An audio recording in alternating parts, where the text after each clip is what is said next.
আসসালামু আলাইকুম ভিউয়ার্স, কেমন আছেন সবাই? আশা করি আলহামদুলিল্লাহ সবাই ভালো আছেন। দেশ ও দেশের বাইরে যারা আমাদের ইউটিউব চ্যানেলটি নতুন দেখছেন অবশ্যই চ্যানেলটি সাবস্ক্রাইব করে আমাদের পাশে থাকবেন। আলহামদুলিল্লাহ এই ভাইটি আসছে হচ্ছে রাঙামাটি থেকে।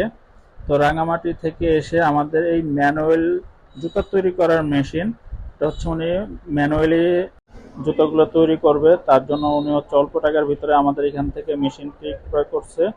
আর আপনারা যারাই কিনা এই ভাইটির মতো নতুন উদ্যোক্তা হতে চাচ্ছেন অবশ্যই আমাদের শপে এসে আমাদের শপটি ভিজিট করতে পারেন। আর আমাদের শপে আসার ঠিকানা হচ্ছে ঢাকা সাভার হেমায়েতপুর। হেমায়েতপুর এসে আমাদের কল করলে আমাদের লোক আপনাদেরকে রিসিভ করে নিয়ে আসবে। আর এর পাশাপাশি হচ্ছে আমাদের এখানে আরো অনেক ধরনের মেশিন আছে। আমাদের এখানে জুতা তৈরি করার, বল পেন তৈরি করার, এলইডি লাইট, মোম ইত্যাদি সকল ধরনের মেশিন আমাদের এখানে পাইকারি ও খুচরা আপনারা ক্রয় করতে পারবেন। আসসালামু আলাইকুম ভিউয়ার্স, সবাই ভালো থাকবেন। আল্লাহ হাফিজ।